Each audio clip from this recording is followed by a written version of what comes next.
The camera sweeps over Babylon's towering walls, crowded markets, and golden temples. The massive golden statue glows beneath the desert sun. Crowds gather for the king's decree. Drums thunder.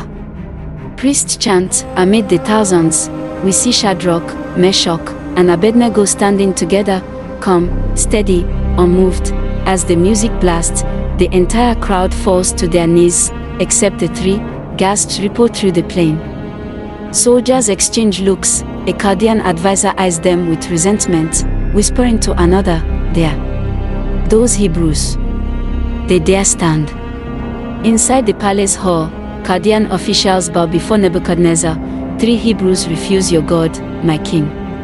Cut to Shadrach, Meshach, and Abednego walking through the palace corridor, moonlight shining through towering pillars. They enter the throne room. Nebuchadnezzar rises slowly from his throne. "Is it true you will not bow?" Shadrach, "Yes, O king."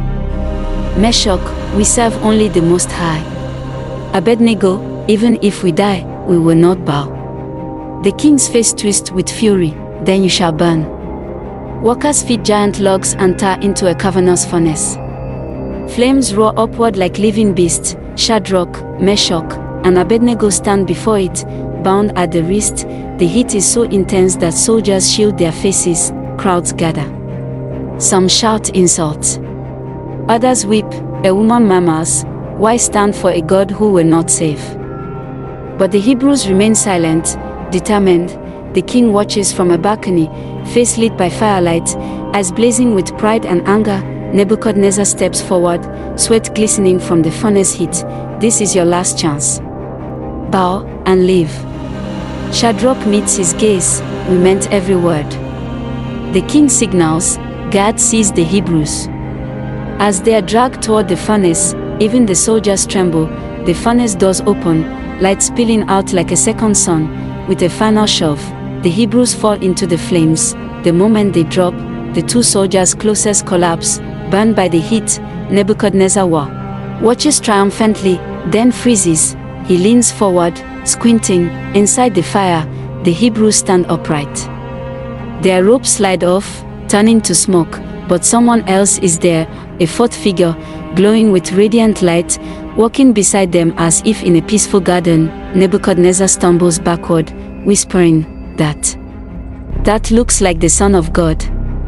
The crowd gasps. Priests fall to their knees. No one has ever seen anything like this. Inside the furnace, the fourth man stands with them.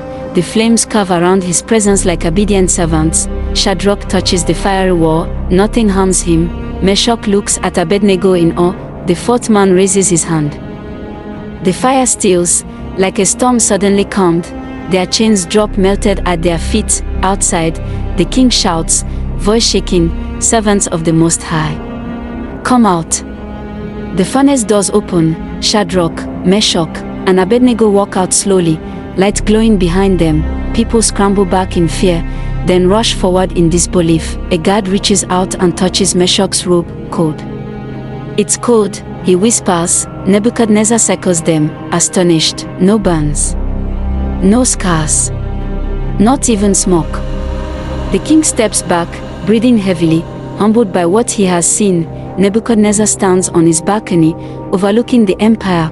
With trembling hands, he unrolls a scroll and declares to the crowds below, "No one shall speak against the God of Shadrach, Meshach, and Abednego, for no God can save like this."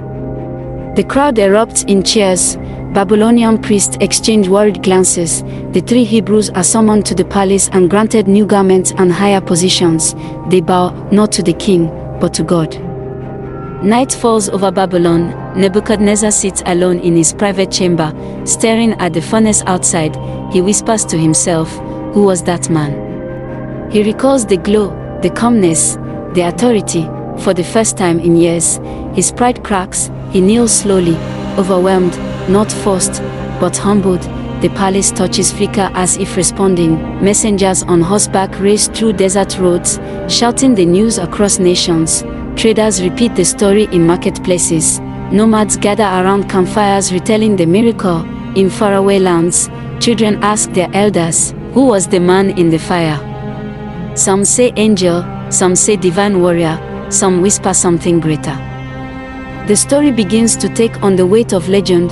Back in Babylon, Shadrach, Meshach, and Abednego return to their daily duties, but everywhere they walk, people stop and stare. A young servant runs up to Abednego. "Is it true you told the king you wouldn't bow even if your God didn't save you?"